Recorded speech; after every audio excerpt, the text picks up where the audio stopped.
होती है कि वो इंडस्ट्रियल क्लस्टर की मैपिंग करता है, कौन सी संभावित इंडस्ट्री है तो उसमें स्टेक होल्डर बन सकती है, उसमें रुचि रखती है, तो उसमें इन्वेस्ट करेगी, CSR देगी, उसको आइडेंटिफाई उनको भी करना है, हम भी उसमें उनकी मददगार रहेंगे। एक उनको फिर हर क्लस्टर पे एक ढांचा बनाना है, 5 साल के लिए उसका क्या इन्वेस्टमेंट प्लान है, क्या नज़रिया है, कैसे हम लोग ये सुनिश्चित करें कि जो उसमें बच्चे पढ़ रहे हैं उनको नौकरी मिले। सारी चीज़ें स्टेट्स और सेंटर को मिल के ये प्रस्ताव तैयार कर रहे हैं। मैं आज ये सारी बात और उम्मीद है कि स्टेट्स इसमें पूरा कोशिश। सर, इससे रोजगार में कितना फायदा होगा देश के? देखिए, आज जो जियो पॉलिटिकल सिचुएशन है और जो हम लोग प्रधानमंत्री जी आह्वान कर रहे हैं युवाओं को, कौशल विकास ऐसा नहीं है कि कहीं भी उस पर विराम लग रहा है। ये जीवन भर की एक शैली है।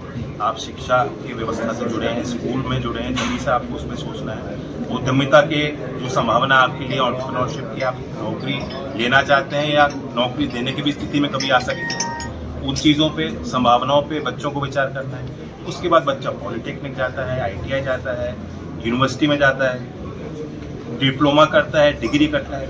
उसके बाद भी अगर उसको नौकरी मिल गई, उसको बाद में उसको अपस्किलिंग करने की जरूरत है। इंडस्ट्री चेंज हो गई है, उसकी नौकरी उससे हट गई है, उसको दोबारा अपने आप को रीस्किल करना है। तो ये एक थॉट प्रोसेस है, एक लाइफ साइकिल है, जो हमें आज एक अवेयरनेस बिल्डिंग की जरूरत है। खुद प्रधानमंत्री इस विषय को लेके जो भावुक हैं, पैशनेट हैं, उनके हर वचन और बोली में वो दर्शाया जाता है। और इसलिए हम चाहते हैं कि इसमें जो असल जो लाभार्थी हैं, देश का युवा है, उन्हें हम एहसास दिलाना चाहते हैं कि वो चंडीगढ़ की यूटी से हो, वो दिल्ली की कुंज गली से कोई बच्चे और बेटा हो, हिमाचल, उत्तराखंड, जम्मू कश्मीर के वादियों से हो, पंजाब और हरियाणा के खेतों से हो, राजस्थान की पुरानी हवेलियों से हो, बिहार के ऐतिहासिक नालंदा से आता हो।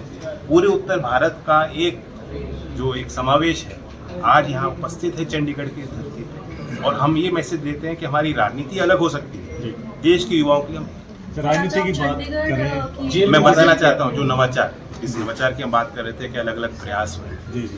जेल का उद्देश्य क्या होता है? ये नहीं होता कि जिसने कोई अपराध किया उसको हमेशा हमेशा के लिए बंद रखो। उद्देश्य ये है कि आप उनको रीइंटीग्रेट करें, उनको समाज में उनको कैसे वापस स्थापित करना है, उनकी जीविका का क्या आधार हो सकता है। जो पुराना काम वो करते थे उससे अलग हट के उनको नए रास्ते दिखाने, उनके अंदर एक शांति उत्पन्न करनी। तो एक बड़ा काम हुआ है कि चंडीगढ़ का मॉडल जेल मैंने देखा, वहाँ भी एक ITI को एफिलिएशन हुआ है। आने वाले दिनों में उसका उद्घाटन होगा और उसमें आधुनिक ट्रेड्स का भी प्रशिक्षण होगा। इसके बाद जो नेशनल स्किल सर्टिफिकेट है, जो वहाँ अभी इनमेट्स हैं, उनको वो दिया जाएगा। और उम्मीद है कि उसके बाद जब वो जेल से बाहर आएंगे तो उनको अच्छा जो उनके कौशल विकास उनका उन्होंने प्राप्त किया है, उस आधार पर उनको नौकरी।